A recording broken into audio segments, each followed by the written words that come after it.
Hey guys, tonight we slip into a world of ocean spray and star-swept skies. You climb into a canoe that seems impossibly small against the endless Pacific. The water stretches in every direction, glimmering with reflected starlight, while the night air hums with the rhythm of waves brushing wood. It feels exciting and terrifying at once, because, let's be honest, you probably won't survive this if you were actually out here with nothing but the stars to guide you. Still, that's part of the thrill of imagining it. So before you get comfortable, take a moment to like the video and subscribe, but only if you genuinely enjoy what I do here. I'd love to know where you're watching from, so post your location and your local time in the comments below. Now, dim the lights, maybe turn on a fan for that soft background hum, and let's ease into tonight's journey together.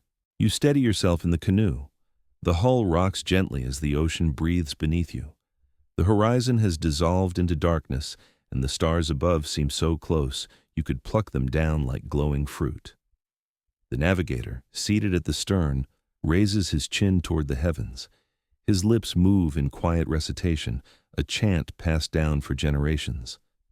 You can almost feel the words pressing against the night, anchoring the canoe not with ropes, but with memory. The sky is your map. The North Star sits steady, an immovable nail panning down the heavens, while the constellations wheel slowly around it. Fact: Polynesian navigators could memorize hundreds of stars and their seasonal risings, charting their courses without a single scrap of parchment. You, meanwhile, might struggle to remember your Netflix password. The canoe glides, propelled by the rhythmic dip and pull of paddles. Salt sprays your face, stinging your lips. The navigator points to Orion's belt, though here it is not Orion, but the line of fishermen, guiding your canoe eastward. He traces an arc with his hand, showing you how the stars will rise one by one across the night. You realize this is not stargazing for poetry, this is stargazing for survival. Miss the right star path, and the ocean swallows you whole. No pressure. A quirky tidbit drifts into thought. Some Polynesian traditions held that certain navigators had a star compass tattooed onto their skin, a living chart they carried with them wherever they went. Was this practical record-keeping or simply symbolic artistry? Historians still argue whether those markings truly served as instructional maps or were spiritual badges of identity. The waves knock gently against the sides, almost like a heartbeat. You lean back and listen, and soon you notice the ocean isn't random. It has a pulse, a pattern. The swell rolls from the east, steady and dependable, a hidden guide beneath the stars. The navigator's eyes flicker between sky and sea, as if both are written pages of the same book. Above you, the Milky Way stretches across the night like a luminous path. Some call it a river of souls, others a road the gods once walked. For navigators, it is another lane on the cosmic highway. The canoe creaks, and for a moment you imagine it complaining. Really? No GPS, no map app, just vibes? If canoes could roll their eyes, this one would. You shift, feeling the wooden planks beneath your legs. Every creak of the lashings, every slap of water against the hull is a reminder that this vessel isn't just transportation. It's a floating community, a lifeline. Families huddle under woven mats, children nestle against their mothers, and the navigator keeps his vigil. His voice is calm, but his responsibility is vast. One wrong star, and an entire village will be lost to the waves. Fact slips into the moment. Many of the great migrations that carried Polynesians across the Pacific occurred between 1000 and 1300 CE, spanning thousands of miles of open water. How did they do it without compasses or sextants? Theories abound, and experiments like the 1976 voyage of the Hokulea canoe proved the old methods worked, sailing from Hawaii to Tahiti guided only by traditional navigation. Yet, questions remain. Did they plan each voyage with precision, or were some journeys desperate leaps into the unknown? Historians still debate whether entire migrations were carefully charted, or if brave mistakes revealed unexpected islands. You tilt your head, wondering if courage and luck were equal partners in this oceanic story. The night deepens. The air smells faintly of salt and wet wood, carrying hints of fish caught earlier that day. Somewhere a child stirs, murmuring in half-dream. The The navigator hums a tune, low and steady. It sounds less like music and more like a mnemonic, a song to lock the stars in memory. Funny thing, imagine trying to convince your teacher you needed to sing your math equations during a test. Yet here, song is survival, and forgetting a verse could mean drifting forever. The stars inch westward, dragging the night with them. You feel yourself lulled, caught in the rhythm of the ocean and the steady eyes of the navigator who never falters. The canoe presses on, fragile against infinity, yet stronger than it seems, because every star above and every swell beneath are allies, not enemies. And as dawn begins to hint at the horizon, you realize you've crossed not just water, but time itself, slipping into an ancient world where skill, memory, and daring ruled the seas. The adventure has only begun. The horizon slowly brightens, bleeding gold and violet across the waves. You blink as the sun climbs, washing away the star map that guided you through the night. The navigator's posture relaxes a fraction, but only a fraction. His work never truly ends. Without stars, he leans on other signs. You lean forward, curious, watching as he rests a hand against the canoe's frame, feeling the rhythm of the sea as though the water itself whispers directions. The canoe you ride is no ordinary craft. Its double hulls glide with surprising stability, bound by lashings of coconut fiber that flex instead of snapping. Fact: Polynesian double-hulled canoes could stretch over 100 feet long, carrying dozens of passengers, food stores, animals, and plants. They were, in essence, mobile homesteads, floating villages that transported not just people but entire ways of life. You run your hand across the smooth wood, marveling at the way something so natural could carry so much. Honestly, it's like the ancient version of an RV, except, without the cup holders. The sails snap in the breeze, woven from pandanus leaves. They catch the trade winds, steady and sure, pushing you further across the endless expanse. You imagine being among the very first to climb aboard one of these vessels 1,000 years ago, when the Pacific seemed infinite and unexplored. The excitement must have been electric. The terror? Also electric. If your Fitbit counted anxiety as steps, these voyages would clock in at about 5 marathons. The navigator chants softly, and you notice heads bow. These journeys weren't merely practical. They were sacred. Canoes themselves were sometimes seen as living beings, ancestors in wooden form carrying descendants forward. Quirky tidbit: in certain traditions, navigators sprinkled seawater over the deck before departure, a ritual feeding of the canoe's spirit to keep it strong. Whether superstition or psychology, it made voyagers believe the canoe was more than planks and rope. It was family. You close your eyes and listen. The creak of wood, the rustle of woven sails, the steady hush of water beneath the hulls. Together they create a rhythm that feels alive. The canoe isn't just carrying you across the ocean, it's teaching you how to belong to it. Still, a question drifts in. Did the very first settlers who set out across the Pacific truly know where they were going? Or did they gamble on the horizon, hoping land waited beyond? Historians still argue whether those initial journeys were planned, migrations guided by oral charts, or if some were accidental discoveries sparked by storms, drifting crews, and luck. Your navigator studies the clouds now. High, wispy cirrus point the way the wind will move in the coming hours. Puffy cumulus hover above unseen islands, rising with the heat of land. To you, they're just pretty sky fluff. To him, they're road signs.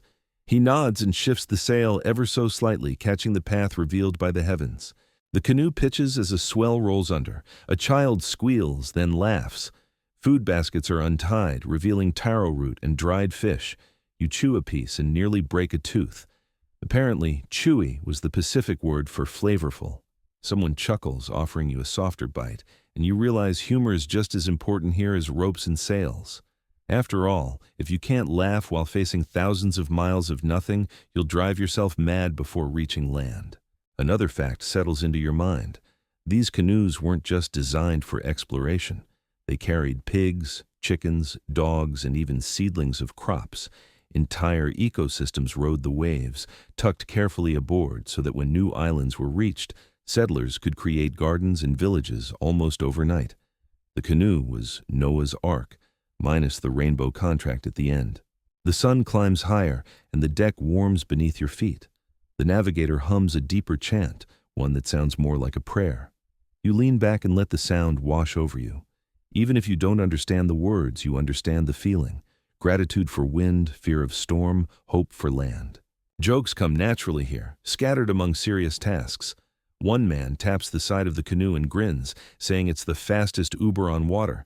Another mutters that the gods could have made the islands a little closer together, earning a round of tired laughter.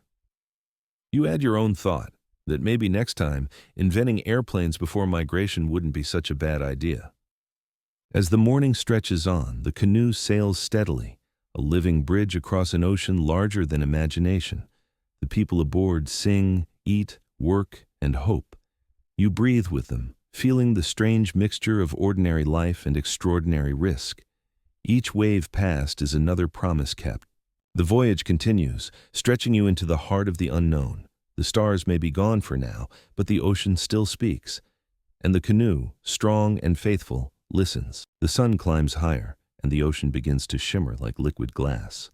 The stars have vanished, swallowed by daylight, yet the navigator does not frown. His eyes half close, as if listening to something you cannot hear. You lean in, watching. His head tilts ever so slightly, nostrils flaring, lips moving in a whisper. The lesson unfolds. Not all maps are written in the sky. Some are written in the wind. A warm breath sweeps across your cheek. It seems faint, almost forgettable, but the navigator lifts a hand, palm open, as though cradling that invisible current. He nods. The breeze shifts again, no stronger than a sigh, and suddenly you realize this is not randomness. This is a code. Fact. Traditional Polynesian navigators could read minute changes in wind direction and pressure to anticipate weather shifts and steer their canoes accordingly. You, by contrast, probably struggle to interpret whether your neighbor's fan is blowing toward you or not. The canoe rocks gently as the sail adjusts. You hear the crisp snap of woven pandanus fibers catching the new angle of the breeze. The navigator's chant is quieter now, muttered syllables that sound like counting. But they are not numbers. They are words for winds: trade wind, crosswind, storm wind. Each one is a character in a drama you can barely follow. A quirky tidbit floats into the mind. In some island traditions, winds were personified as mischievous spirits with names and personalities, some friendly, others tricksters who delighted in throwing sailors off course. Imagine blaming your bad navigation not on yourself, but on a prankster wind spirit. Convenient excuse. Sorry, honey, I wasn't late. I was waylaid by mischievous cross breeze. The sky brightens to a hard blue. Clouds tower far away, their edges glowing like distant mountains. The navigator squints at them. You see nothing unusual, but he murmurs something about wind lines. Then, with a slow gesture, he points across the horizon where the swell of water changes texture, a barely visible line across the sea. You blink, straining. Is it truly there, or only in his imagination? The answer is both.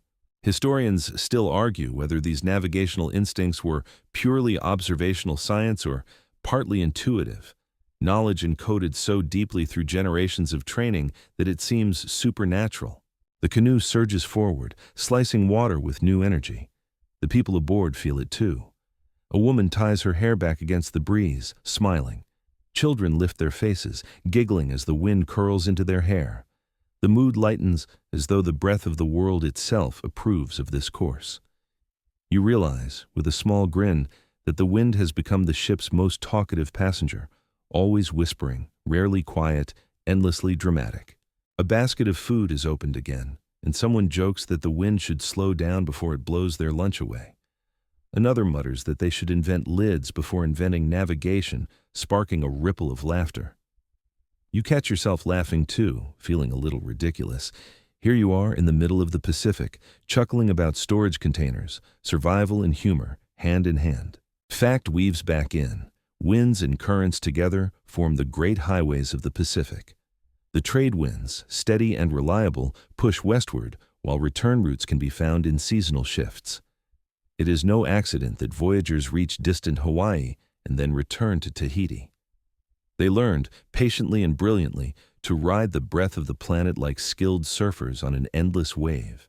The canoe hums as the sails fill. You notice how every movement is communal. A man adjusts rope, another balances weight, and the navigator speaks in short phrases. They do not argue. They do not question. To argue with the wind is as pointless as scolding a storm. Instead, they listen, they respond, and together they move. Your eyes drift half closed. The wind against your skin feels strangely like guidance. You imagine it stroking your cheek and whispering, "This way, not that way." The sensation is both eerie and comforting. If you had to explain it back home, you'd probably get odd looks. The air told me where to go, yet here it is perfectly normal. Another joke surfaces. Someone shouts toward the breeze, asking if it takes requests. "Could you blow us to a tropical resort with cold coconuts and hammocks?" The wind, stubbornly, keeps its own agenda. You smirk. Some things never change. Hours pass, and the sky deepens toward afternoon. The canoe maintains its steady rhythm, sails breathing in and out like lungs. You marvel at how fragile and how powerful this craft feels, its strength not in size or technology, but in harmony with forces far greater than itself.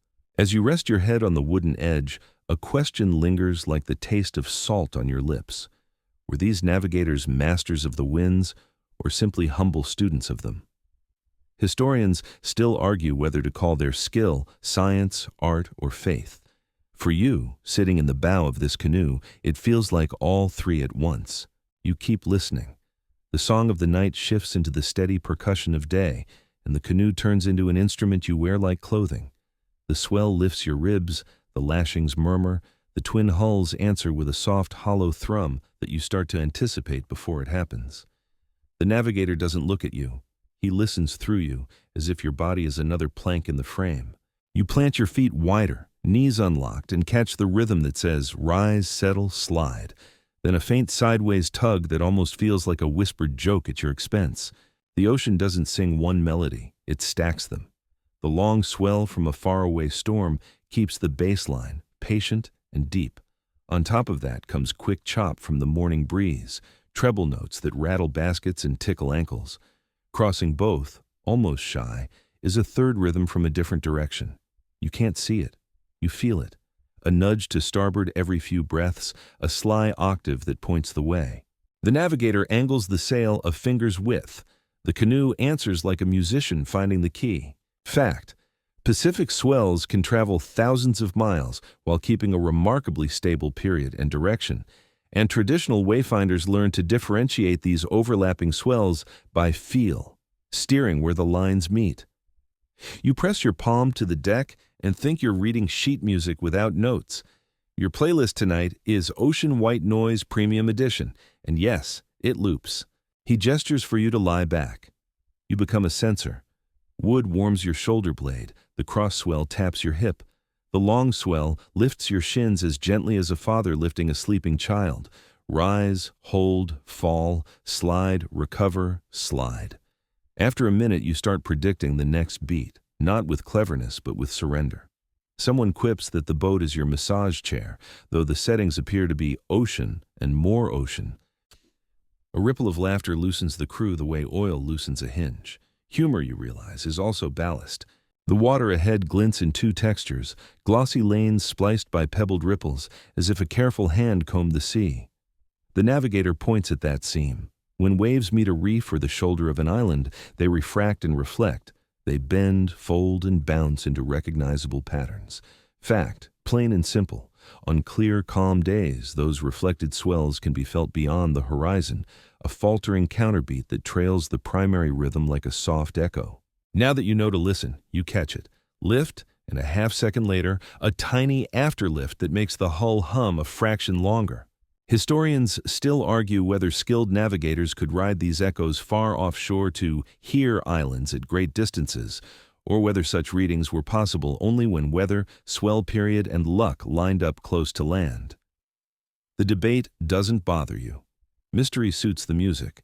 Besides, any art that lives in bodies will always feel a little like magic, even when it's measurable.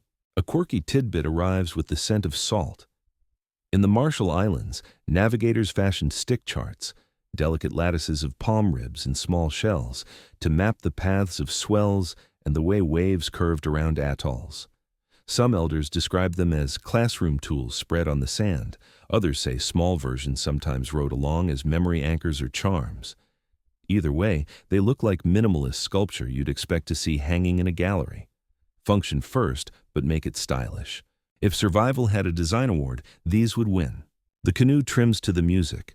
A woman shifts a water gourd forward the width of her palm. Weight moves, punctuation changes, the sentence of your motion reads cleaner. You sip from a shell and sputter when a mischievous spray chooses your nose. Someone offers a woven cover and says, without smiling, that the premium model includes cup holders. You nod solemnly, as if taking notes for your future review. 5 stars, would sail again. Excellent mood lighting, beverage management pending. The horizon keeps its secrets. No island yet. That's fine. The sea keeps teaching. You count the swells period under your breath the way you might count slow breaths before sleep. You test the cross swell by letting your hips go loose, like a dancer following a lead. You notice a subtle corkscrew when the local wind ripple collides with the long swell. The navigator watches without watching, hearing your posture more than your voice. Someone teases that beginners chase the biggest waves and miss the small, honest ones that actually point the way. You bow to the roast. Subtlety is a power move. Another curiosity surfaces. Elders sometimes taste dawn water after heavy rain, claiming that a faint sweetness on the tongue can hint at land, where a freshwater lens breathes through the reef into the sea. Some scientists sigh, some nod. In certain conditions, salinity does dip near outflows. Reliable method or poetic folklore? Perhaps both. Either way, you file it under romantic chemistry, which is arguably the best school subject. The wind softens, and the surface chatter thins. Without the small talk, the boss line of the long swell steps forward.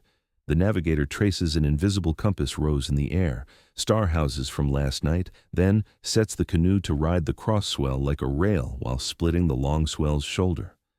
The hulls take the hint and begin to hum at a lower, calmer pitch. Children drift into naps. Even the ropes sound rested. Fact returns with a teacher's patience. Master Navigator Mao Piailug taught his students to lie in the hull at night and memorize the feel of primary and secondary swells, a bodily compass that works when clouds erase the sky. Though he came from Satawal in Micronesia, his mentorship helped revive long-distance voyaging across Polynesia, proof that knowledge itself is a seasoned sailor. Apparently, wisdom doesn't get seasick. A boy at the bow invents a game. He taps the deck with his toe a heartbeat before each lift. He's right often enough to be annoying. You accuse him of possessing supernatural talents. He accuses you of wearing heavy shoes.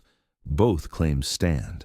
The joke eases the weight the way oil eases a hinge, and you store that lesson with the others. Good spirits, steady hands, and lengthened patience. Evening glides in with lavender edges. Flying fish spark out of the water like silver commas, and your wake fills with pinprick stars. Bioluminescent plankton applauding quietly, a confetti effect that cleans itself up. Someone whispers that the ocean has installed ambient lighting just for you. If this is an app, it deserves nothing less than a perfect rating. The navigator spreads a mat and nods toward your corner. You want one more explanation, but the sea is still mid-sentence, and interrupting would be rude. You curl against warm wood, letting the rhythm rehearse itself in your muscles. Without peeking at the sky, you can tell you're heading by the way your hips drift and your ribs rise. No cap, no gown, just a quiet graduation into the language of waves. Night climbs. You breathe with the water. 1, 2, 3, lift. 1, 2, slide. And the melody carries you forward. Somewhere ahead, a reef reshapes the swell into a new clause of the song. You do not see it yet. You hear the promise of it, tapping time through the hull and into your bones. The night air cools and silence settles between the creak of ropes. You stretch your legs along the canoe's planks, lulled by the rhythm of waves. Then, suddenly, a cry rings out, a sound not from human lips but from high above. You jerk your head upward. Against the pale wash of moonlight, wings flash. A seabird cuts across the sky, circling once, twice, before vanishing into the dark. The navigator's eyes sharpen. He doesn't smile, but his gaze follows the bird as if it has delivered a secret. Fact: Polynesian navigators relied heavily on seabirds to signal the proximity of land. Certain species, like noddies and terns, never stray too far from shore, so their flight paths can point voyagers toward islands unseen. You squint, trying to spot the bird again, and half-jokingly wonder if it was just a feathery mirage. Still, the navigator lifts a hand to adjust the sail, altering the canoe's course. Clearly, the bird knows something you don't. Another cry pierces the night. This time, two birds sweep overhead, their silhouettes stark against the stars. They wheel together and glide westward, wings beating in steady rhythm. The navigator nods, murmuring words you cannot quite catch. Perhaps it is a chant, or perhaps a thanks. Either way, you feel the mood on the canoe shift. Hope sharpens, like the smell of rain before a storm. A quirky tidbit: some oral traditions describe navigators tying strings to tame frigate birds, releasing them periodically as scouts. If the bird flew off and failed to return, it meant land was nearby. If it circled back, the sea still stretched endless. Practical or slightly cruel? You're not sure, but the idea of holding your own GPS on a string is bizarrely funny. Imagine explaining to your phone carrier that your navigation plan requires feeding fish scraps to your device. You crane your neck, straining at the horizon, but see nothing but black. The navigator doesn't need sight, though. He listens to the air itself. The birds grow faint, their cries dwindling, and you're left with the low hum of ocean swell. Still, their message lingers. Land cannot be impossibly far. Historians still argue whether Polynesian voyages were deliberately planned with bird migrations in mind, or if birds simply became reassuring companions noticed along the way. Was it scientific observation or inspired improvisation? The debate floats unanswered, like the bird calls themselves, fading into the distance. A chuckle rises from a man near the bow. He mimics flapping his arms, joking that he too could lead the canoe to land, if only someone tied a rope around his waist and promised him snacks. The laughter ripples, and you grin despite the unease of open water. Humor feels like a rope thrown across the void, keeping everyone steady. You tilt back and let your eyes follow the arc of the Milky Way. Suddenly, another bird darts across the glittering trail, its wings slicing starlight into ribbons. You breathe out slowly. Perhaps the sky itself has lent you companions. Fact flows back into thought. Not all birds were helpful. Frigate birds could soar great distances, misleading voyagers if followed too eagerly, while tropic birds were more reliable indicators of land. Differentiating between them wasn't a casual glance. It was a skill trained by decades of observation, passed from elder to apprentice. You realize, with a wry smile, that bird-watching here is less a hobby and more a life-or-death elective. A boy points to a low cloud. It seems ordinary, but the navigator agrees. Its flat base and stationary drift hint at an island beneath, rising heat shaping its form. The bird call and the cloud together sketch an invisible outline. You try to imagine it. A mountain cloaked in mist waiting just beyond sight. Another joke. Someone says the birds are teasing, leading the canoe not to land but to their nesting cliffs. Welcome, honored voyagers. Enjoy our guano palace. The laughter is subdued, but it eases the tension. Even fear tastes lighter when salted with humor. The sea shifts. A subtle cross-current tugs at the canoe, pulling it toward the unseen horizon. The navigator acknowledges it with a tilt of his chin, confirming what the birds already suggested. Land draws nearer. The canoe responds, creaking in delight, its sails snapping full with purpose. You lean against the rail, eyelids heavy, listening for wings in the night. Even if the birds vanish, the thought of them lingers, like whispers carried by the wind. Somewhere ahead, whether tomorrow or days away, the horizon will break open. The birds promise it. You believe them. The last wing beats fade, and the canoe settles into a hush that feels ceremonial. Lantern light glows against woven mats, and people gather in a low circle as if the deck itself has become a small temple. You kneel with them, still tasting salt on your lips, when an elder with sea-gray hair lifts a carved staff and begins to chant. His voice is low at first, then steady, like a drum hidden inside his ribs.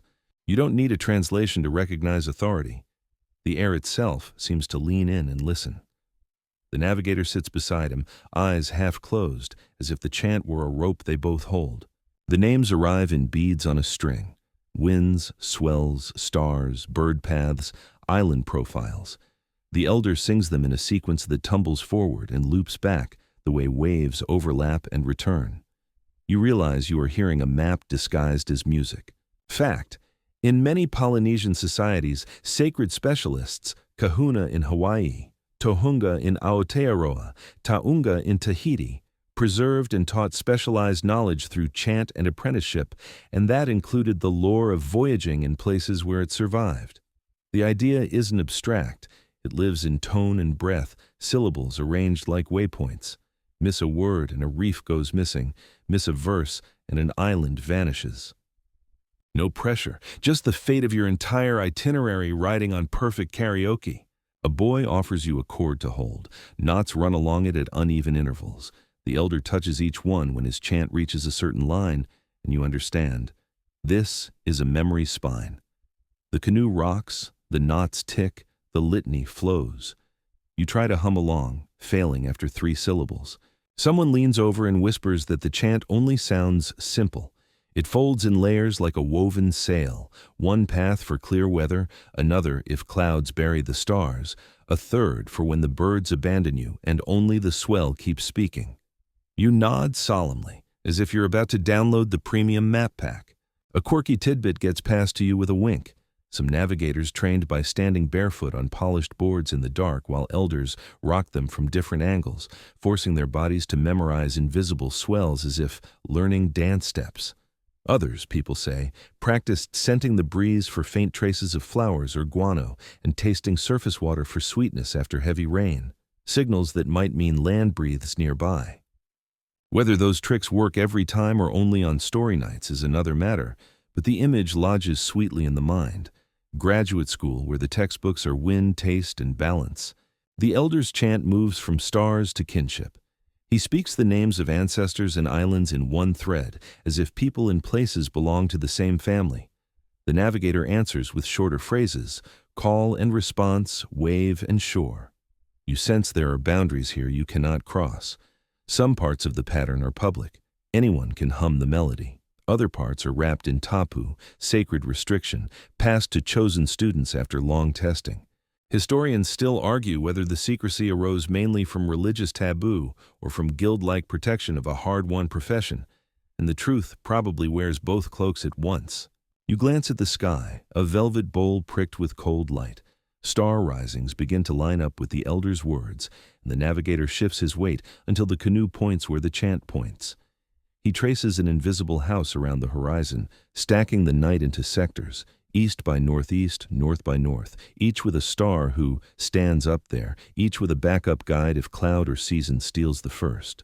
You picture a compass, rose taught without ink. The body turns into the needle, the mind into the card. Someone laughs softly and says the deck is the classroom, the canoe the university, and the tuition is paid in coconuts and blisters. You add, sotto voce, that the cafeteria menu appears to be taro, fish, and taro. The joke travels just far enough to lighten the mat's edge.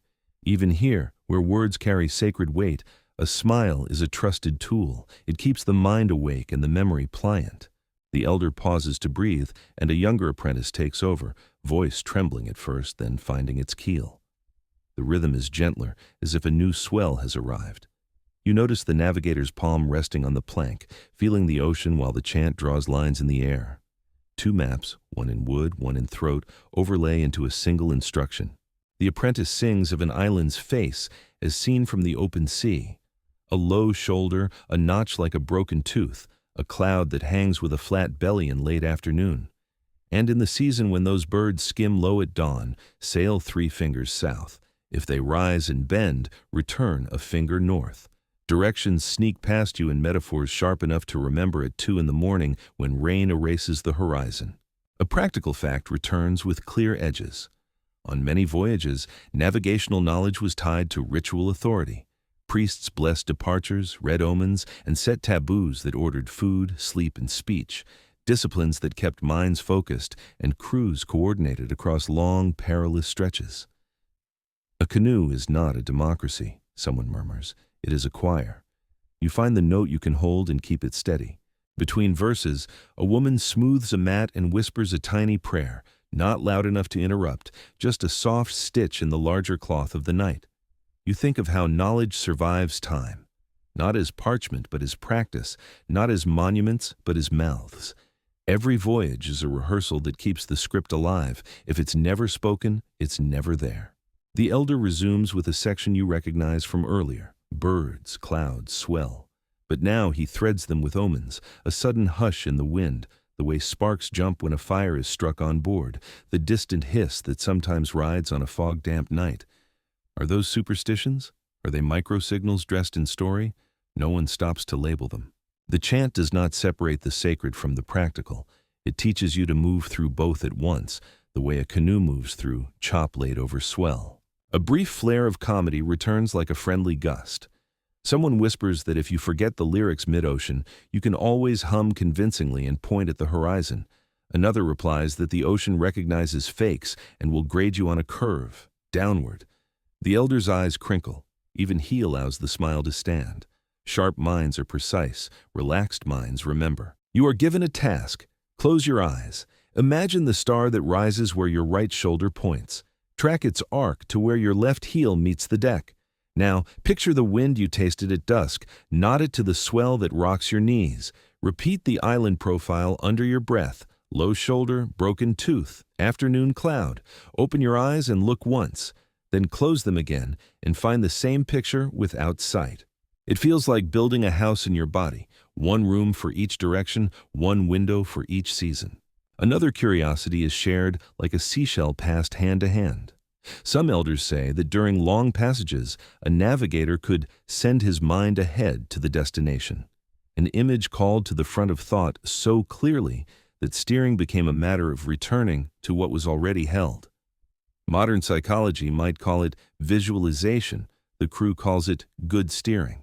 Whether you label it sacred or cognitive, you can feel how such focus would keep a heading straight when fatigue frays the edges of the world. The chant lands on a final cadence, neither triumphant nor sad, just complete.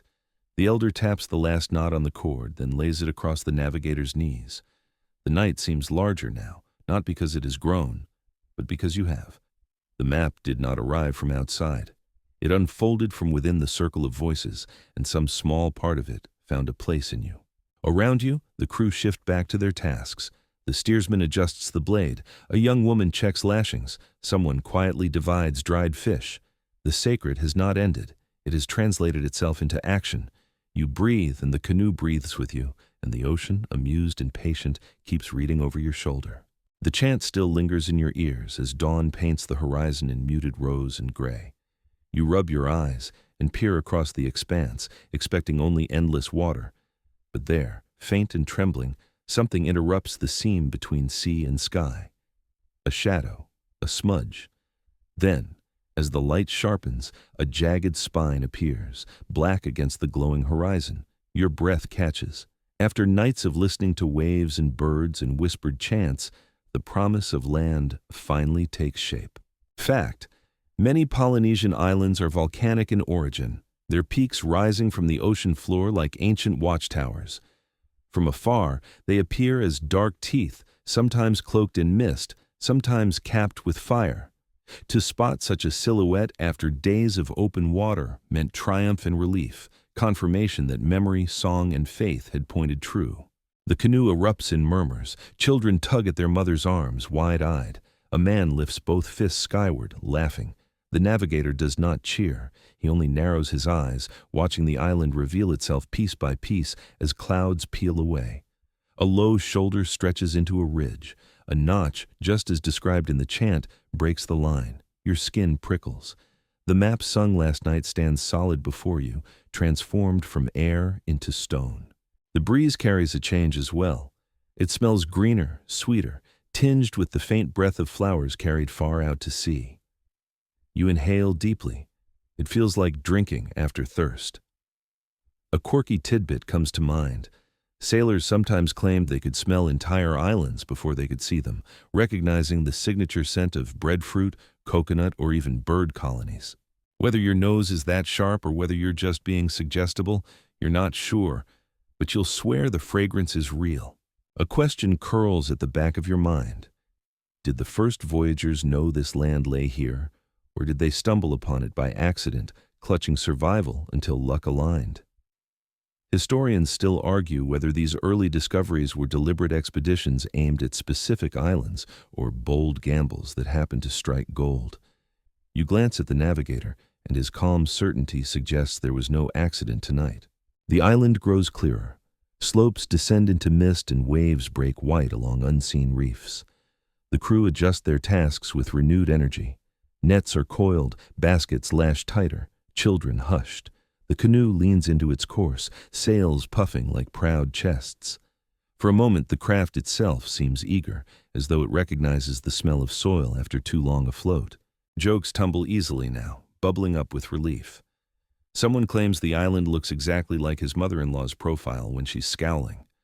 Another suggests that the mountain is actually a giant turtle sleeping beneath a blanket of mist, and you'd better not step on its nose.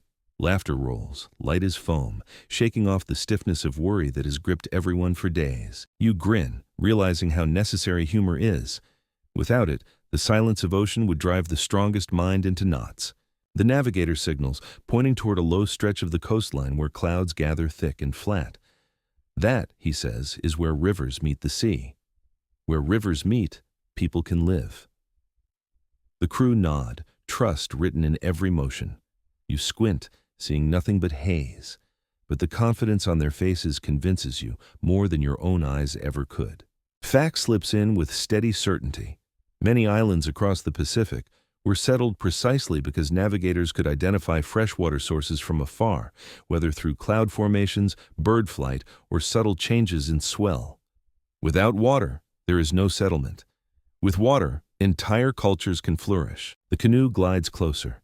You hear new sounds layered over the ocean's constant hush, the cries of seabirds in greater numbers, the crash of surf against unseen rocks, the hiss of foam retreating across sand. Each sound feels like a hand beckoning, pulling you in. The mood on deck is cautious joy. Food is rationed, water checked, sails trimmed. Yet in the corner, a boy quietly hums last night's chant, substituting silly rhymes that make the younger children giggle. You shake your head, smiling. Even in sacred journeys, children will always rewrite history into comedy sketches. Your eyes drink the rising shape of land. Dark forests ripple along its ridges.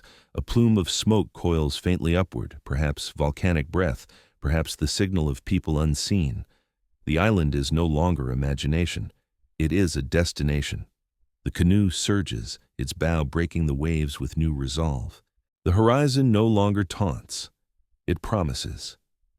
You grip the side rail, heartbeat quickening, as the sea delivers you not only toward land, but toward the next chapter of this vast, unending voyage.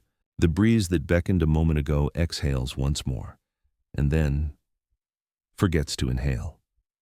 Your sail loosens like a sigh. The canoe's rush becomes a hush, then a hush without moving, until the quiet is so complete you hear each lashing creak as if the boat clears its throat. The island's dark spine still hangs ahead, but the water between you and it turns to a mirror. Paddle blades come out, the pace slows, time itself seems to kick off its sandals. You sit very still and watch the sea change its face by millimeters. Cat's paws, tiny skittering ruffles, freckle the surface a stone's throw away, then vanish before you reach them.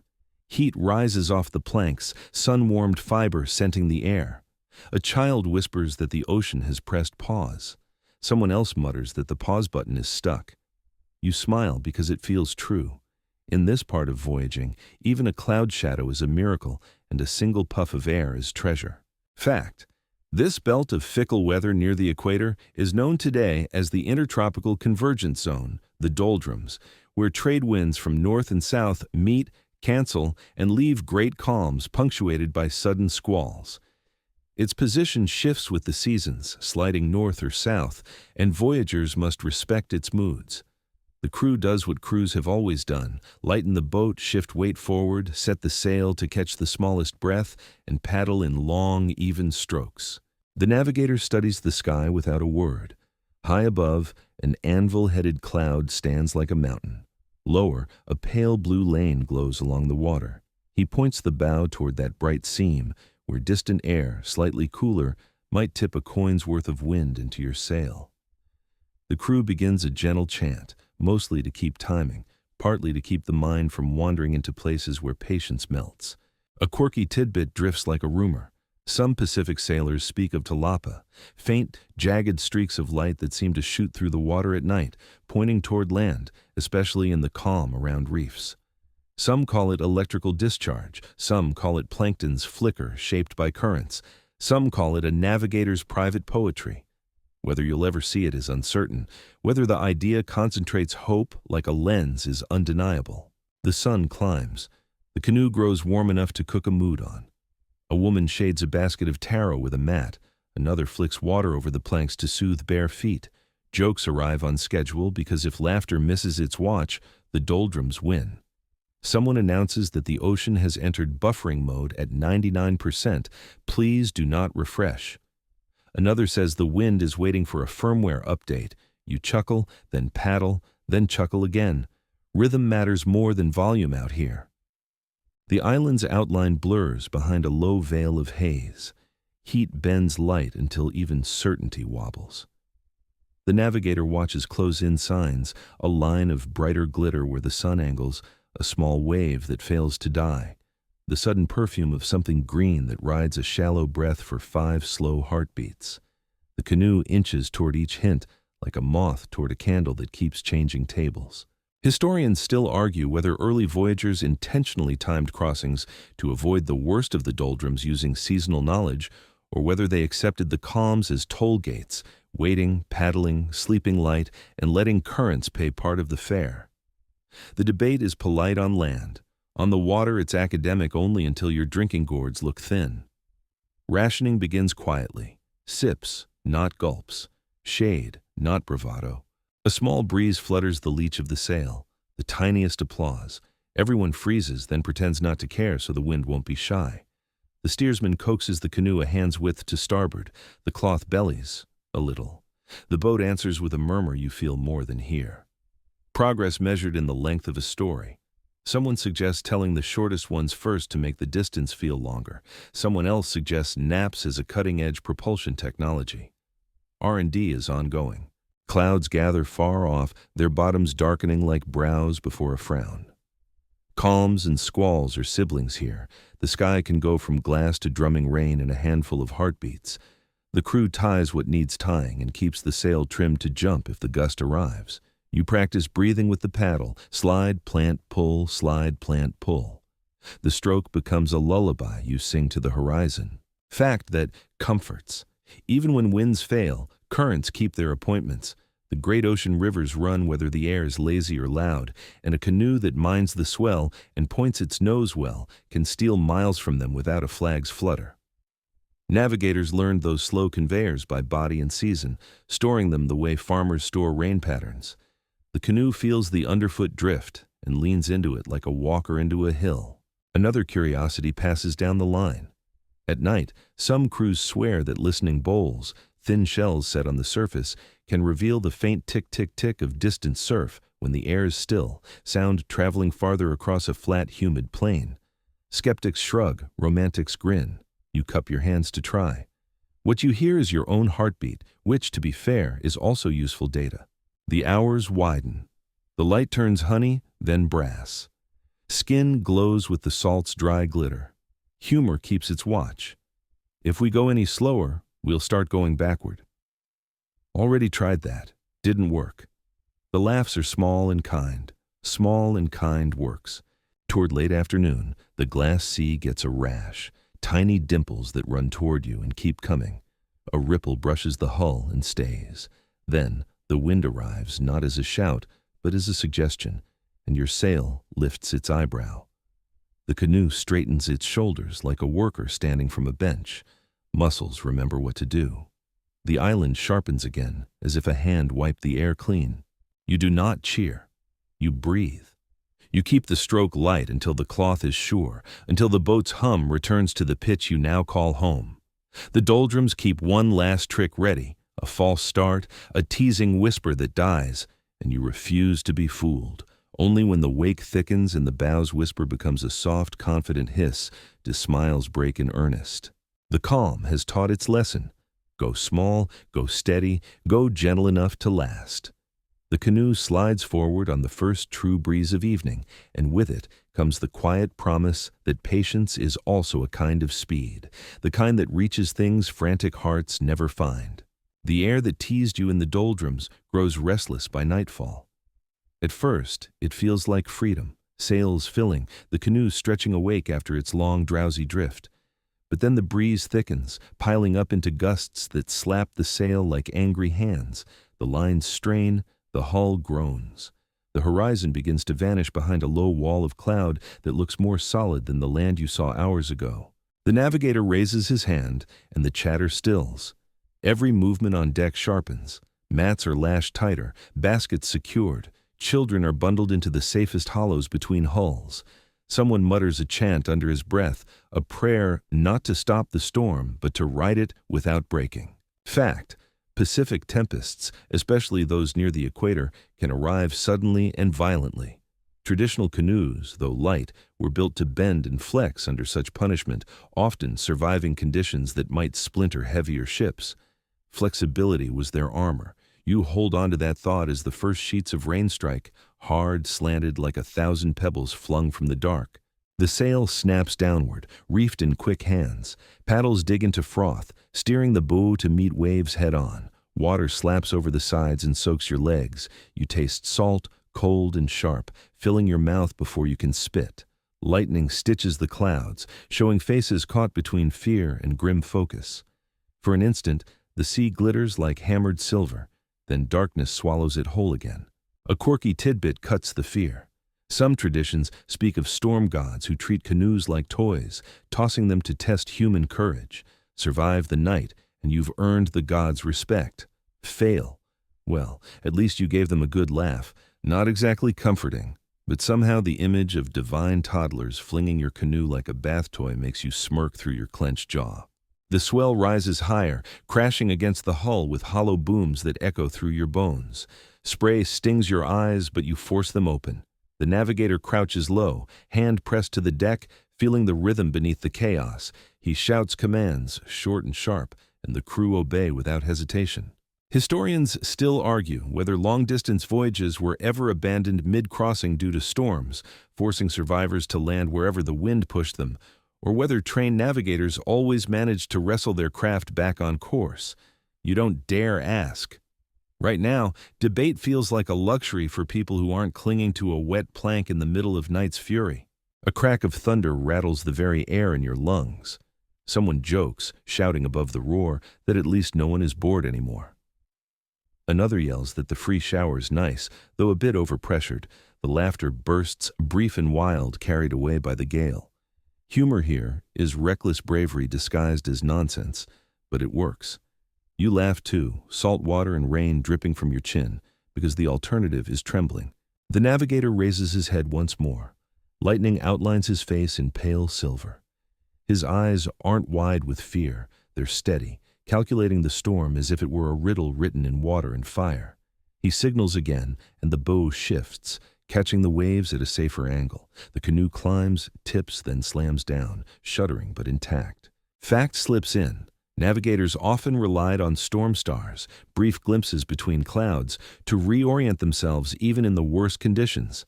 A single star, caught for only seconds, could anchor a heading in memory until the sky cleared. You scan desperately, but the heavens remain ironclad, only rain, endless rain. You close your eyes and lean into the rhythm instead, just as you were taught earlier. Rise, fall, slide. The swell still carries a pattern, even in chaos. You grip it with your muscles, letting your knees bend to its sway. For a moment, you're not fighting the sea. You're dancing with it, a clumsy partner perhaps, but still upright. Another flash, another roar, another wave exploding white against the bow. The canoe holds. You hold. The storm does not care if you're afraid, but it notices if you're stubborn, and stubborn, tonight, feels like survival. The storm loosens its grip with the slow sulk of a spoiled child. By dawn, the rain has thinned into mist, and the sea heaves with the heavy sighs of leftover swells. Your arms ache, your throat is raw, but the canoe still floats, scarred only with stories. The navigator kneels quietly, fingers tracing the water as though confirming what survived along with you, the invisible rivers that move beneath the waves. You watch closely. The surface rolls east to west, long swells left over from the gale, yet beneath that rhythm is another, subtle, slower, tugging in a different direction. The navigator points and suddenly you see it too, strands of foam aligning in a faint diagonal, bits of driftwood tilting the same way, a silky texture on the water's skin like a path smoothed by unseen hands. Fact: the Pacific's great currents, the North Equatorial, the South Equatorial, the Equatorial Countercurrent, span thousands of miles, reliable as conveyor belts. Navigators learn to ride them the way hawks ride thermals. To understand them is to command the sea's secret highways.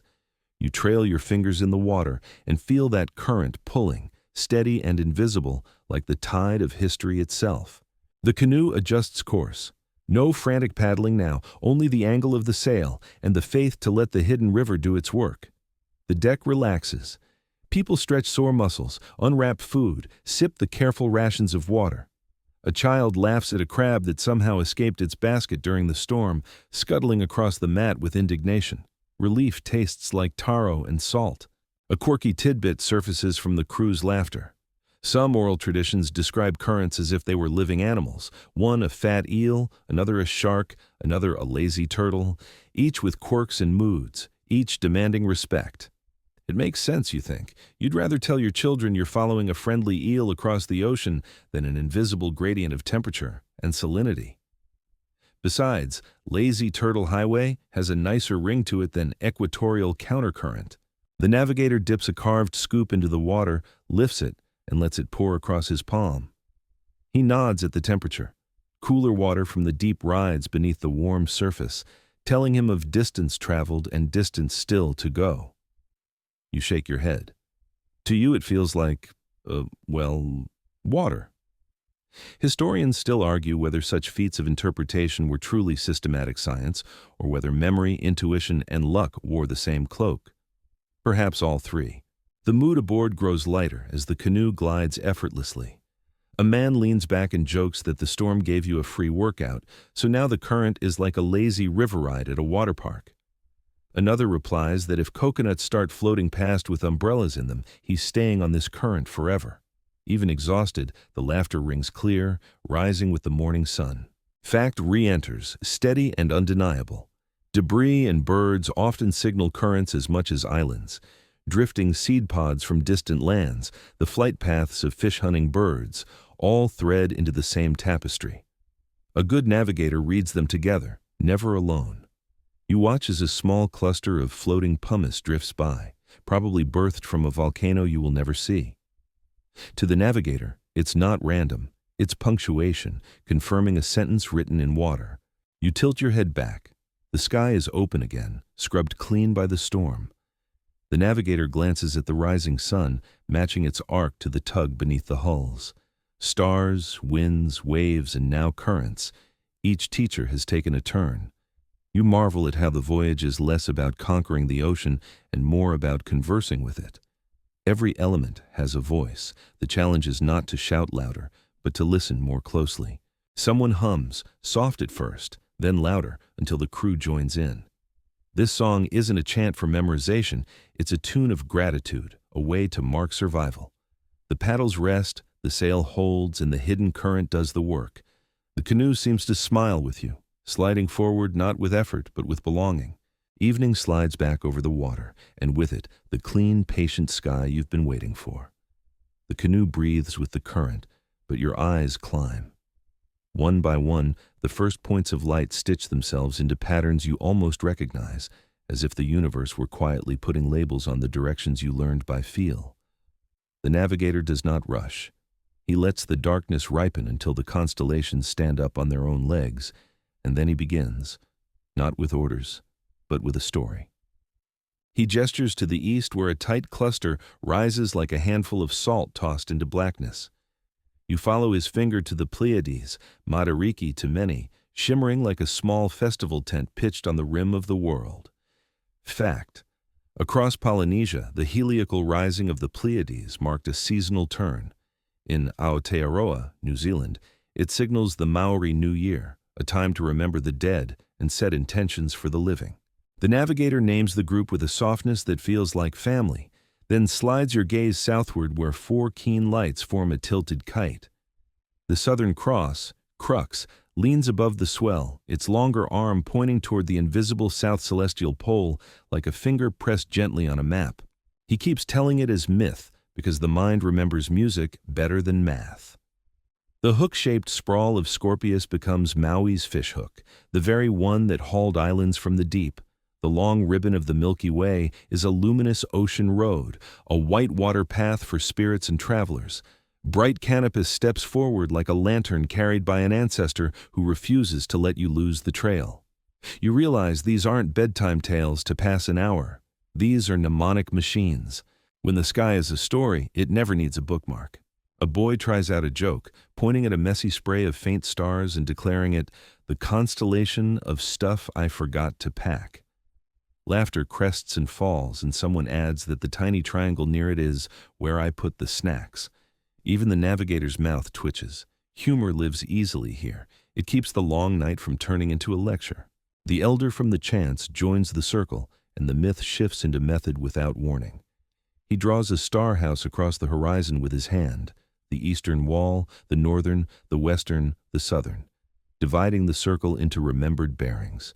Within each house live specific stars that rise, stand, and set, and you practice tracking a star as it climbs through one house, crosses the roof, and sinks down the other side. Fact stated plainly. Traditional wayfinders memorize the rising and setting azimuths of hundreds of stars, using their appearance at known bearings to hold a course through the night. The canoe does not need a compass when the sky already is one. A quirky tidbit comes aboard with the breeze. Some navigators swear they can sometimes keep track of Venus in daylight if they know exactly where to look after sunrise, a bright ghost hiding in blue. Sailors on shore will argue, children will try, a few will triumph, and then immediately trip over a coil of rope, proving that the cosmos enjoys balance. Whether this is rare skill or lucky optics, it sits happily in the curiosities that encourage sharper eyes basket. Your guide points to a star low and stubborn in the north, Hokupaya, Polaris, so faint from these latitudes that it seems embarrassed to be introduced, yet still useful near Hawaii, where it skims the horizon like a coin. He explains how, farther south, when Polaris sinks too low to help, navigators lean on pairs, 2 stars that rise one after the other along a known line, a dotted arrow printed fresh each night. He moves your head with 2 fingers to trace one such path. The motion is so simple you almost laugh. The universe hands out rulers for free if you're willing to look up. The song of names continues, and you repeat them under your breath. A and Hanayaka Malama, Ke Ali'i Kona Ikalewa, Te Taurua o Te Rai, Hawaiian, Tahitian, Maori. The same lights, different tongues, the same job. Keep a fragile craft pointed where it must go. Historians still argue whether the star lore vocabulary spread from a single ancestral center or blossomed independently across island groups as voyagers adapted to local skies. You find the question pleasant, like debating whether cousins look alike because of family or because they share the same smile. The ocean's answer is practical. Names are bridges. Use whichever gets you across.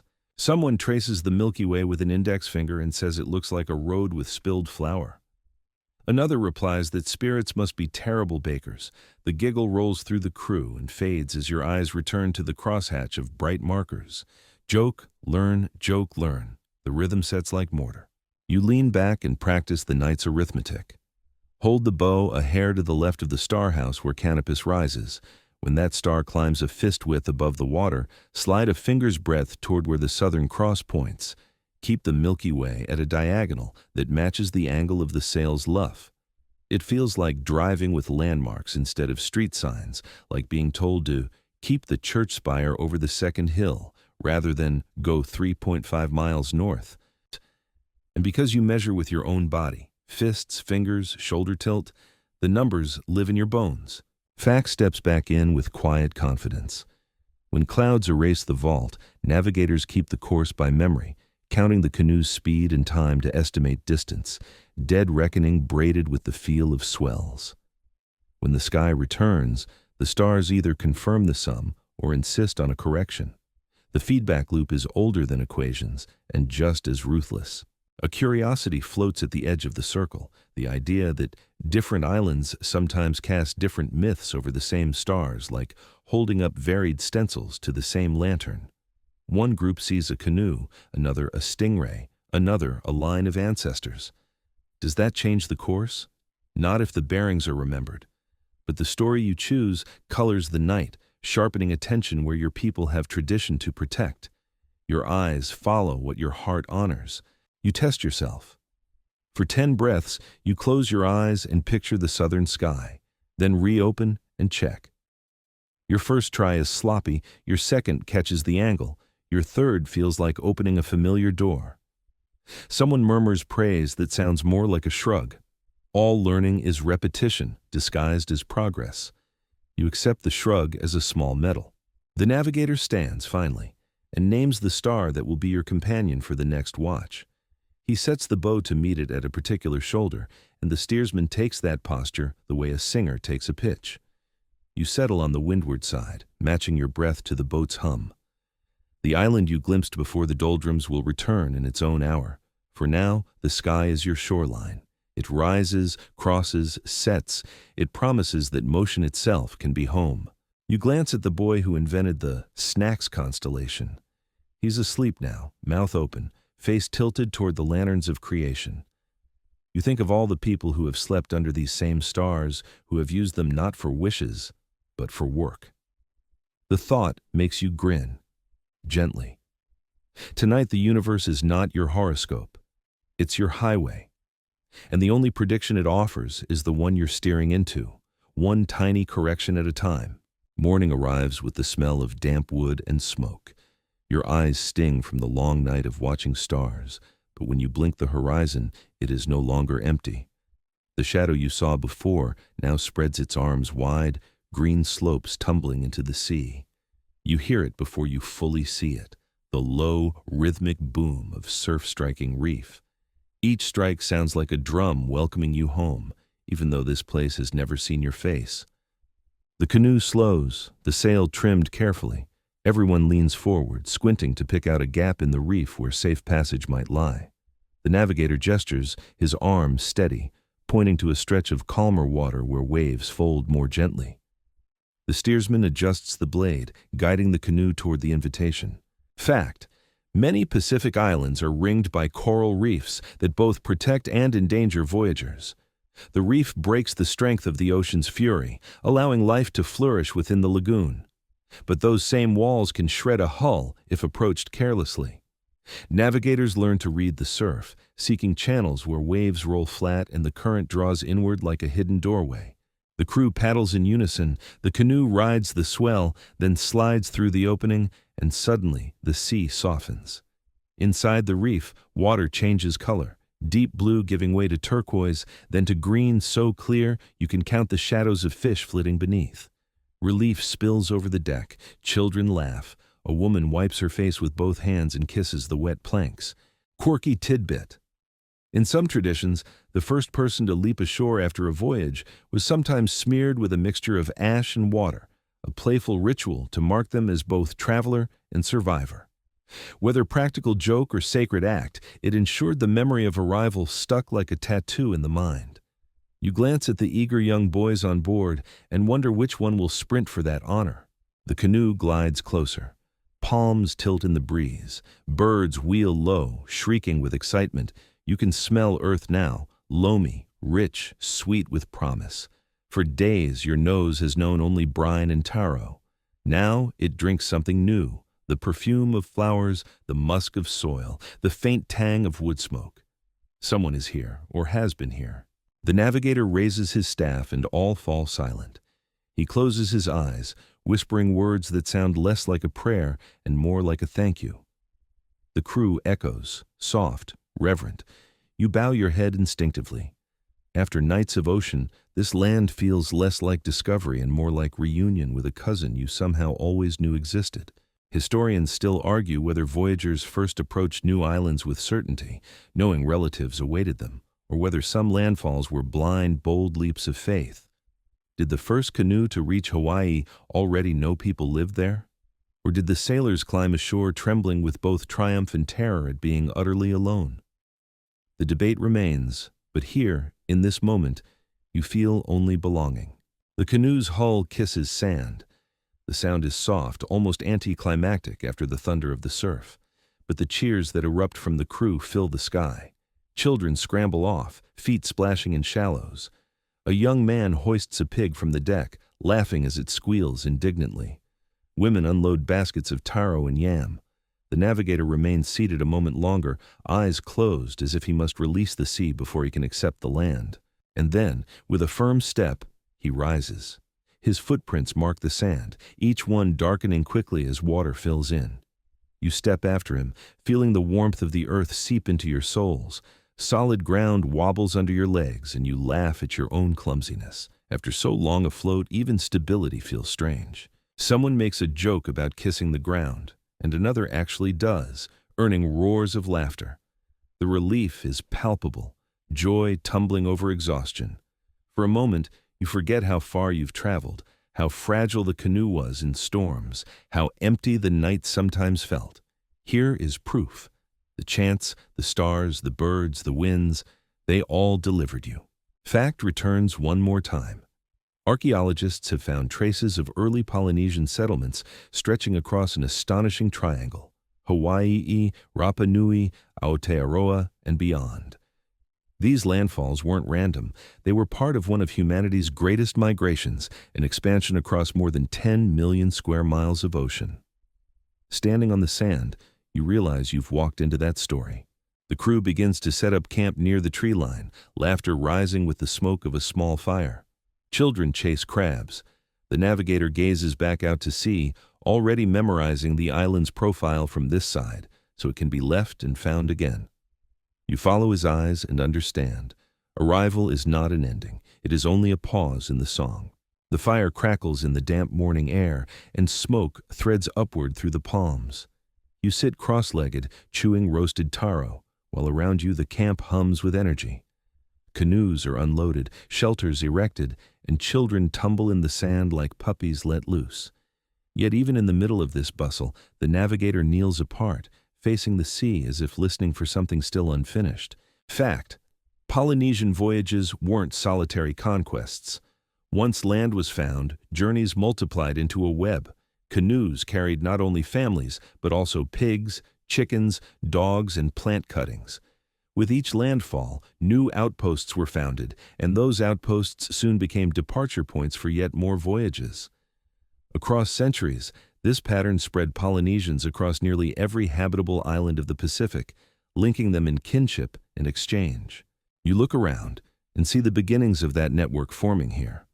A woman ties cords of pandanus together to weave mats. Men drag logs toward the tree line for shelters. Someone jokes that half the island is already reserved for pigs, who grunt happily in agreement.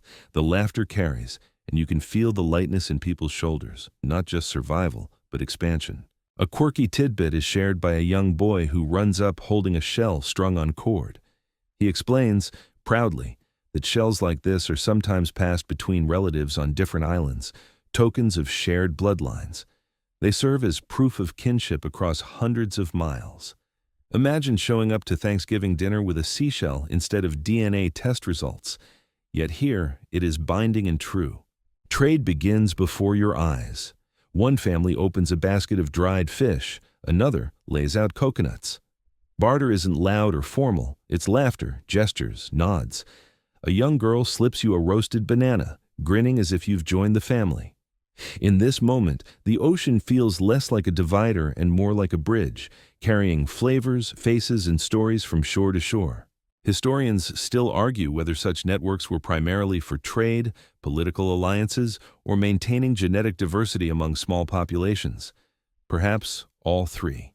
What is certain, the sea lanes weren't just one-way journeys of exile. They were arteries pumping life between islands, keeping cultures vibrant and resilient. The navigator finally rises, stepping into the circle. He traces the shape of the island with his staff, this ridge, that reef, the river mouth where canoes may beach safely. He points outward, toward the horizon, naming the islands already connected by memory. An atoll 3 days' sail north, another volcanic giant further east. His tone is not speculative. It is confident. The map already exists, even if your eyes haven't seen it yet. Someone teases that if they keep spreading, soon the pigs will have to learn to swim between islands to keep up. Another replies that chickens will invent flight properly just to catch the canoes. The laughter bursts, sharp and welcome, grounding the seriousness of the navigator's vision. Fact returns with clarity. Linguists and archaeologists have traced shared words, tools, and pottery styles across thousands of miles, evidence of how connected these island chains truly were. Canoes carried more than bodies. They carried culture, language, and song, weaving the Pacific into a vast conversation. You walk to the waterline, small canoes already skim the lagoon, fishing lines trailing, nets tossing arcs of silver spray. Beyond the reef, the open ocean waits, patient as always. You realize that no island is final. Every beach is both destination and departure point. Settlement is not an end, but a hinge, a place where voyages pause only to be launched again. Children chase each other with palm fronds, shouting about who gets to be navigator in their game. One boy waves a frond like a staff, declaring the reef a distant land and demanding tribute in coconuts. His friends collapse in laughter. You watch and wonder how many real navigators first trained in such play, the line between make-believe and mastery blurred by salt and sunshine. The navigator joins you at the shore. He does not smile, but his eyes are soft. He points once more at the horizon and murmurs something like a promise. You don't catch the words, but the meaning is clear. This island is family now, but the ocean remains the greater home. The canoe rests nearby, drying in the sun, scarred but whole. Soon it will carry people outward again, its hulls heavy with food and gifts, its memory heavy with chants and stories. The web stretches, thread by thread, until the ocean itself feels like a woven mat under your knees. Days fold into weeks, and the island settles around you like a cloak, warm, green, and busy. But some afternoons you drift along the shore path beyond the gardens, where the forest leans over black rock and the surf writes the same sentence again and again. There, among pandanus roots and lichened boulders, you find older sentences carved in stone, terraces stepping the hillside, platform foundations squared to the wind, and upright slabs aligned as if greeting a horizon long since moved. Ruins, yes, but not dead. They whisper. If you kneel and lay your palm on their sun-warmed faces, you feel a faint thrum as if the roots that once passed here still hum beneath the soil. People tell you names in the shade of breadfruit trees. They speak of marae, sacred courtyards, where canoes were blessed, alliances sealed, and seasonal rites kept time with the stars. They tell of one far to the west across many horizons, Taputapuatea on Raiatea, a great center from which priests and navigators once radiated knowledge like light. Fact: Taputapuatea's stone temple complex still stands, and traditions remember it as a political and religious hub that anchored voyaging networks for generations. When you hear this, the wind off the sea feels like a message relayed across centuries, from platform to platform, oath to oath. You wander further and find petroglyphs chipped into hardened lava, canoe hulls like crescent smiles, stick figures with arms outstretched, turtles and rays as if the stone had learned to swim. A child explains very solemnly that these are official travel posters, which earns a grin, and then a lecture from his grandmother about ancestors and memory. You take the hint. Jokes can be true without being right. Near the river mouth, a woman shows you bits of pottery dredged from old gardens, red-brown sherds pressed with neat toothmark patterns. She rolls one in her palm and says the word lapita, a name that floats like a canoe across islands you have not seen. You've heard it spoken in the evening over fires, the pottery style of early seafarers who moved eastward many centuries before these platforms rose, leaving a breadcrumb trail of dentate designs from near New Guinea into the western edge of Polynesia. You hold the shard up to your ear, half expecting to hear the sea. It only clicks softly against your fingernail, but the click is convincing. Yet, for every path remembered, a handful go missing. People point to an empty western horizon and murmur that canoes once came from there every other season, bringing shell ornaments and stories. Then stopped. They point south, where a trading partner's smoke no longer blooms at dawn. Networks, it seems, are living things. They thrive, tangle, and sometimes thin to silence. Historians still argue whether climate shifts, resource strain, political quarrels, or simple chance severed particular routes, whether some archipelagos turned inward by necessity or by choice. The map you carry in your head tightens in places and frays in others, a woven mat whose broken edges curl. A quirky tidbit arrives with the afternoon breeze. Old sailors speak of a vanished island called Tuanaki, somewhere beyond the Cooks, visited by missionaries 2 centuries ago and never seen again, swallowed by the sea, hidden by storms, or misplaced by memory, depending on who's telling the tale. You treat it like a seashell put on a high shelf, unlikely, lovely, and somehow useful. Lost places keep living roots honest. They remind you that the ocean edits. Even on this island, you can feel erasures. A line of stones that once marked a canoe ramp dips into sand now, buried by storms. A star viewing cord at the ridge edge has a tree pierced through its precise sightline, as if time itself planted a finger in the diagram and said, "Enough." Someone laughs and says the forest doesn't care for your night classes. If you want a clear view, prune it. The joke thins the ache that blooms whenever a measure is lost. You listen to elders sing a genealogy that braids people to places, a chant that leapfrogs islands you know to islands you only know the names of, then to islands even the names have gone dim.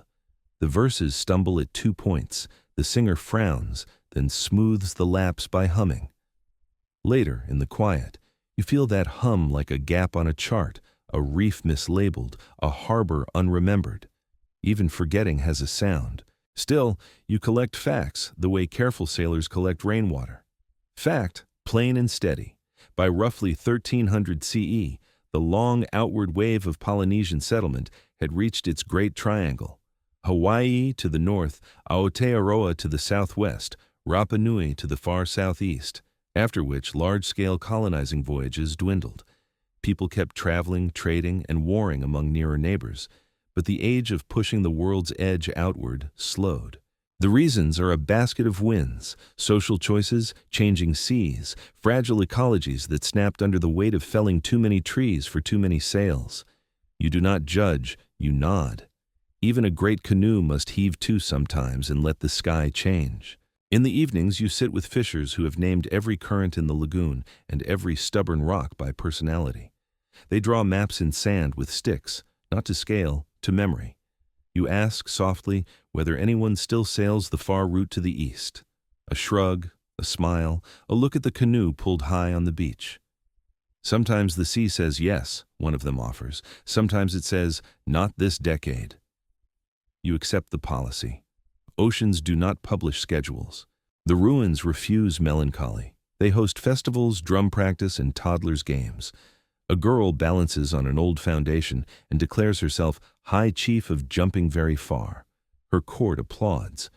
You picture archaeologists of the far future puzzling over elite leaping platforms and barely keep a straight face.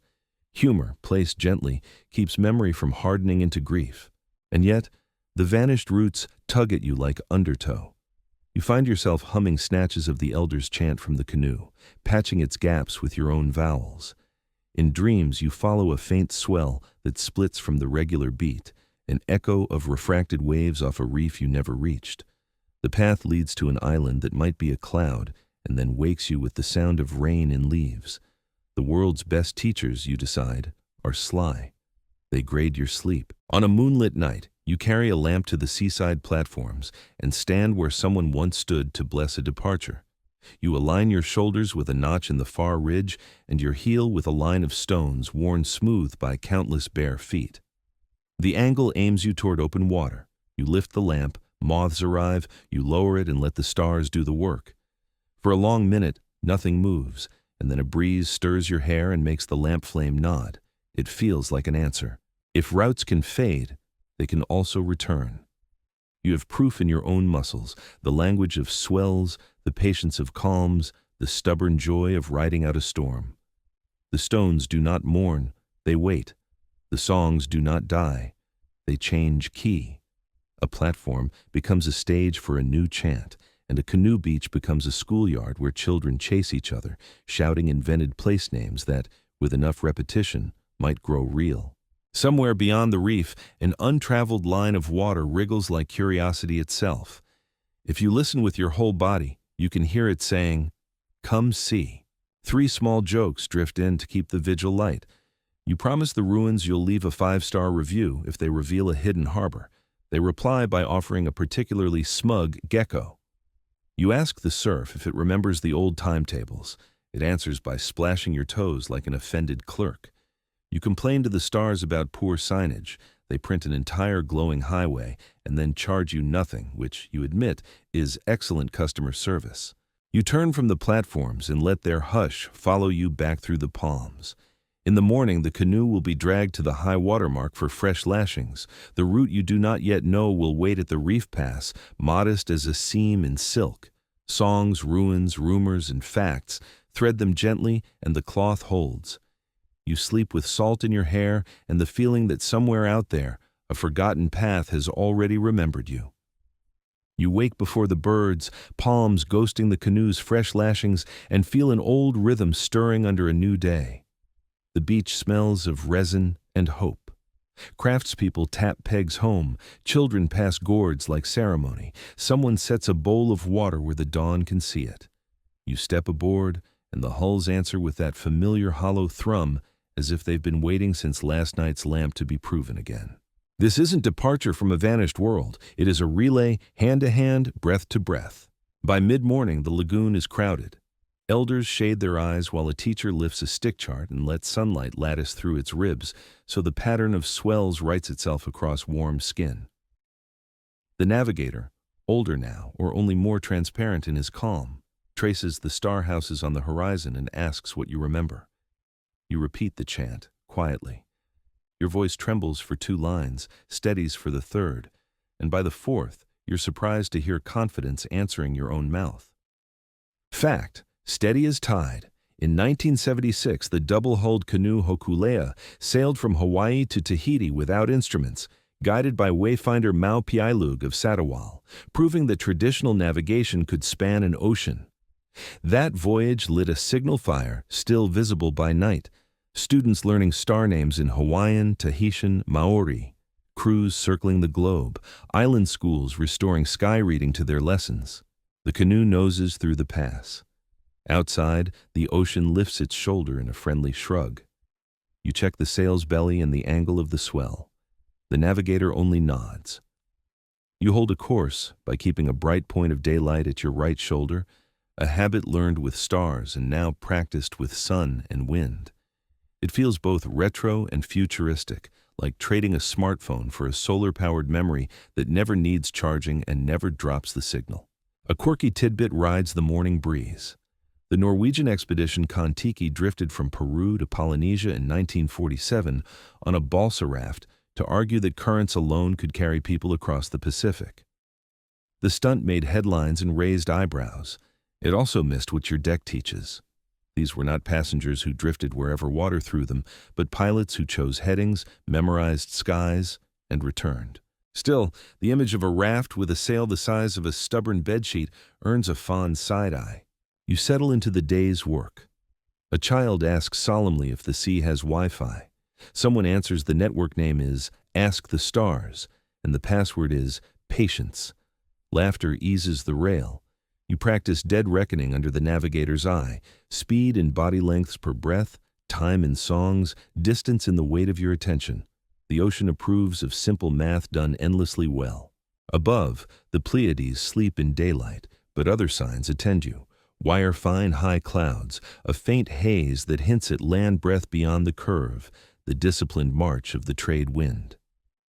You keep the bow between swell and breeze until the canoe hums in the key you now recognize as on track. The navigator asks you to close your eyes and point to where the Southern Cross will rise after dusk. Your arm finds the angle.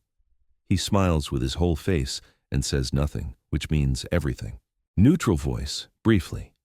Archaeology and linguistics, show the Pacific was settled in deliberate pulses by Austronesian-speaking peoples over centuries, their canoes carrying crops, animals, and the memory technology of chant. DNA and artifacts join oral history like fingers in a braided rope. Science, when it listens, honors rather than replaces. You lean on the rail and consider another thread, the humble sweet potato. Fact again, quietly astonishing. Before Europeans, Polynesians already had the South American sweet potato. Wala, kumara, its very name echoing across languages, implying contact once called impossible. Whether Polynesians reached the Americas or Americans reached them by drift or trade is debated, but the plant sits on dinner mats like a polite witness that refuses to lie.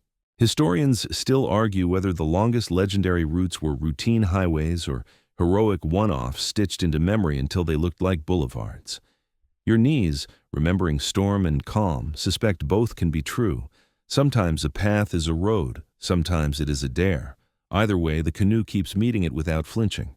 Afternoon slides toward amber. A pod of dolphins paces you, then peels off with the casual grace of skilled escorts who know you've got this. Someone claims they're unionized and only workday shifts. Someone else says they're auditors checking your wake for wobble. Laughter rides the chop. Knowledge settles into you not as facts, but as posture. Your shoulders learn to keep a star a fist width off the bow. Your feet memorize the grammar of the cross swell. Your ears sort the hiss of a reef from the slosh of an empty gourd. This is revival, not museum glass, but breath mingled with spray, old names spoken until they sound new again, children rolling them in their mouths like candy and then asking for seconds. The navigator hands you the steering blade for a watch. It weighs like a promise. You set the bow where the sun will leave a door for the night's first lanterns. The canoe answers gently.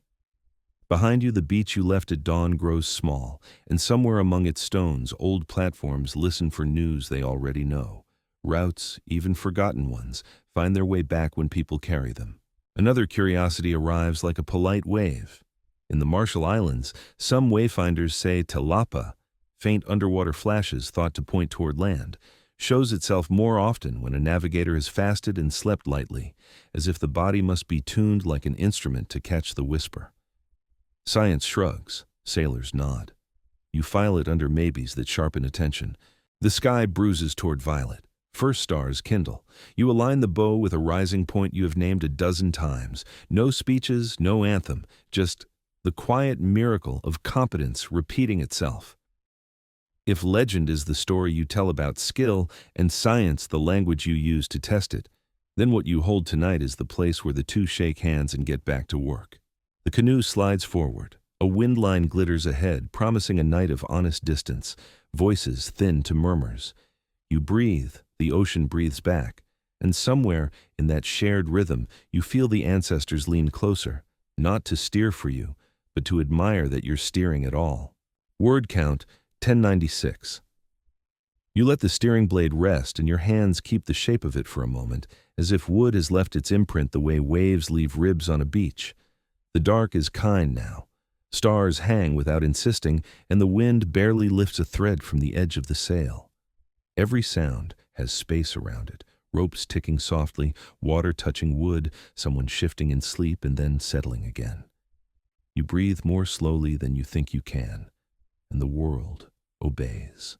The island behind you has already dwindled to a memory of green, yet it feels close, like warmth you still carry after stepping away from a fire.